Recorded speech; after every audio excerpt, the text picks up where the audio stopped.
I want to quickly try to explain what I mean when I say that I am playing my ego, but I'm not my ego at all.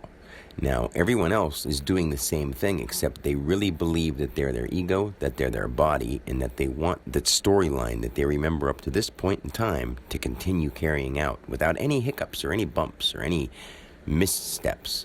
But the weird thing is, once you understand what you really are inside your body, and you've always been made do certain things. You live in a certain area, so however they operate, you've done it. If you live in America, you've gone to school.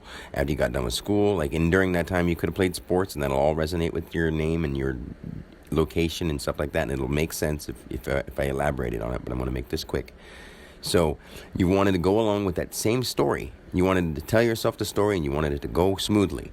But right now, we are in a time in our whole planetary existence, in our whole universal body, where that can't happen. You can't continue with your ego the way you may have had it planned. Most people have no plans at all.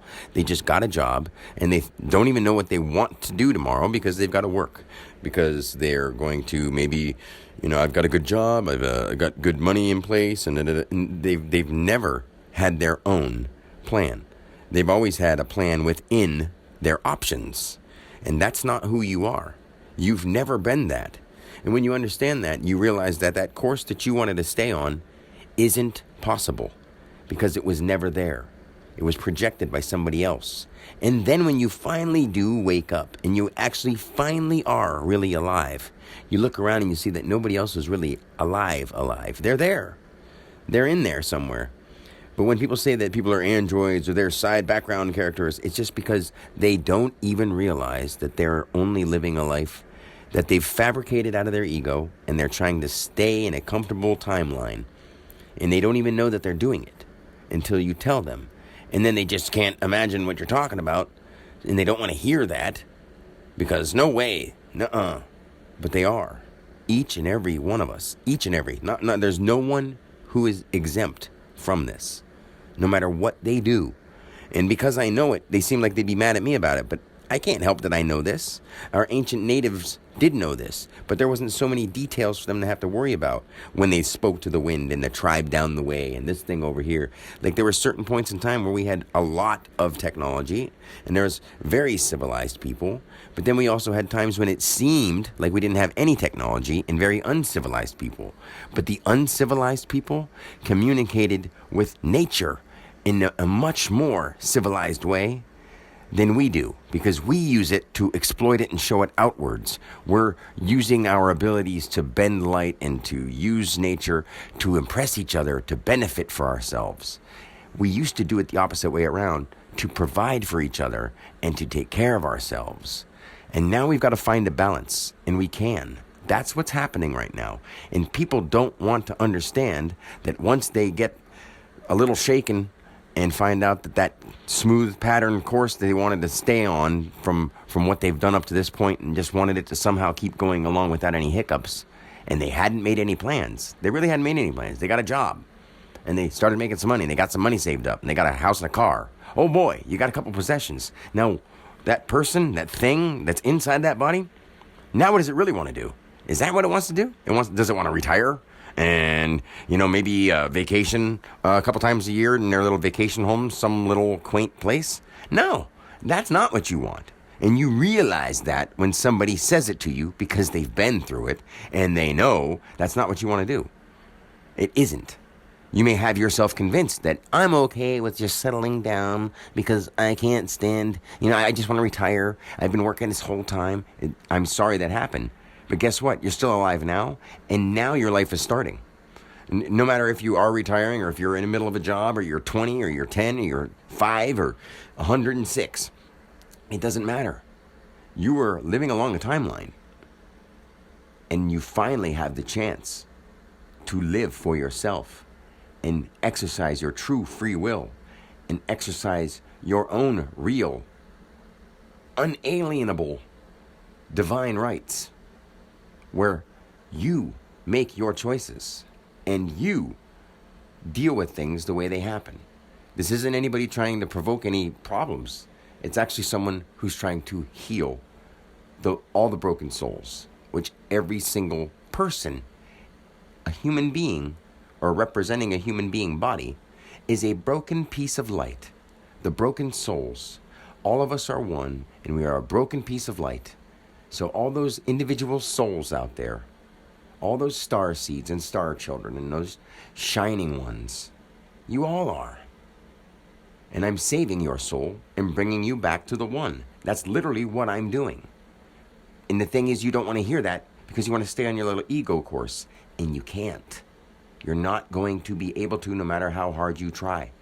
You might as well face it now instead of struggling through to figure out why things just aren't working out the way you want. I mean, even if you're in some occult group or some kind of local or brotherhood, it's going to crumble in on you. I promise.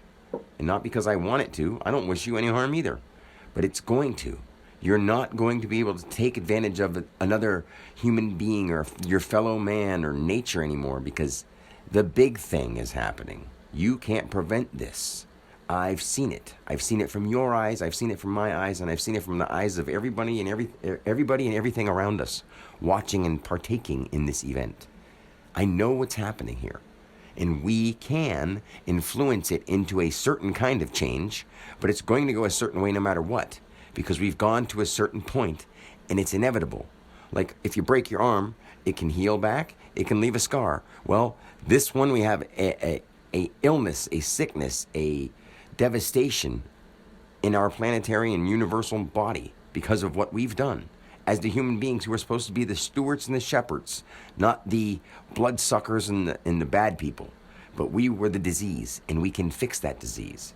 So maybe the arm will heal up nice, and we're going to get a nice scar. Maybe it'll heal up and you won't even notice the scar. Or maybe it'll be deformed. Maybe it'll incapacitate us and we'll go into an inevitable downfall from here.